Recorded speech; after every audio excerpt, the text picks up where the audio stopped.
Thank you, Mr. Chairman.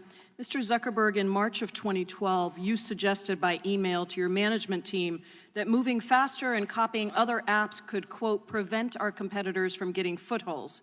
Sheryl Sandberg responded that, quote, it is better to do more and move faster, especially if that means you don't have competitors build products that take some of our users. Facebook's product management director added that, quote, I would love to be far more aggressive and nimble in copying competitors. Has Facebook ever taken steps to prevent competitors from getting footholds by copying competitors? Congresswoman, I view it as our job to understand what people are finding valuable in all of the services that they use. And certainly if someone— Do you copy your competitors? Congresswoman, we've certainly adapted features that others have let in, as have others copied and adapted features that— I'm not concerned about others. I'm just asking you, Mr. Zuckerberg, since March of 2012, after that email conversation, how many competitors did Facebook end up copying? Congresswoman, I can't give you a number of companies. Is it less than 5? Congresswoman, I don't know. Less than 50? Any estimates? Your team was making a plan. How did it play out? Congresswoman, I'm not sure I agree with the premise here. Our job is to make sure that we build the best services for people to connect with all the people they care about. And a lot of that is done by innovating and by building new things that are leading the way internally. Thank you, Mr. Zuckerberg. Let me go on. Has Facebook ever threatened to clone the products of another company while also attempting to acquire that company? Congresswoman, not that I recall. And I'd like to just remind you that you are under oath, and there are quotes from Facebook's own documents.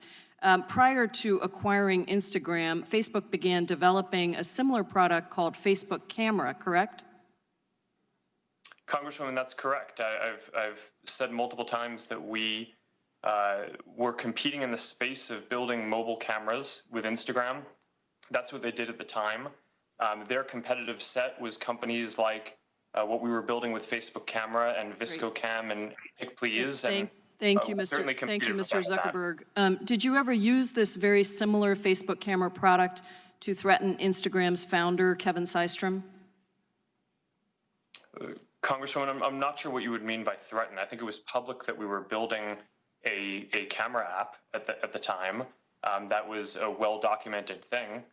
Let me tell you that, in a chat, you told Mr. Systrom that Facebook was, quote, developing our own photo strategy, so how we engage now will also determine how much we're partners versus competitors down the line. Instagram's founder seemed to think that was a threat. He confided in an investor at the time that he feared you would go into, quote, destroy mode if he didn't sell Instagram to you. So let's just recap. Facebook cloned a popular product, approached the company you identified as a competitive threat, and told them that if they didn't let you buy them up, there would be consequences.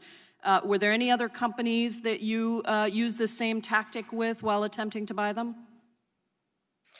Congresswoman, I want to respectfully disagree with the characterization. I think it was clear that this was a space that we were going to compete in one way or another. I don't view those conversations as a threat in any way. I'm just using the documents and the testimony that the committee has collected from others. Did you warn Evan Spiegel, the founder of Snapchat, that Facebook was in the process of cloning the features of his company while also attempting to buy Snapchat?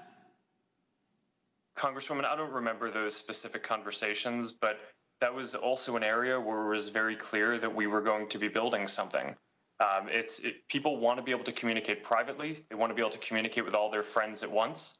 And we're going to make sure that we build the best products in all of the spaces that we can around helping people stay connected with the people they care about. I appreciate that, Mr. Zuckerberg. I think the question again here is, when the dominant platform threatens its potential rivals, that should not be a normal business practice. Facebook is a case study, in my opinion, in monopoly power because your company harvests and monetizes our data, and then your company uses that data to spy on competitors and to copy, acquire, and kill rivals. You've used Facebook's power to threaten smaller competitors and to ensure that you always get your way. These tactics reinforce Facebook's dominance, which you then use in increasingly destructive ways. So Facebook's very model makes it impossible for new companies to flourish separately, and that harms our democracy, it harms mom and pop businesses, and it harms consumers. Mr. Chairman, I yield back. The gentlewoman.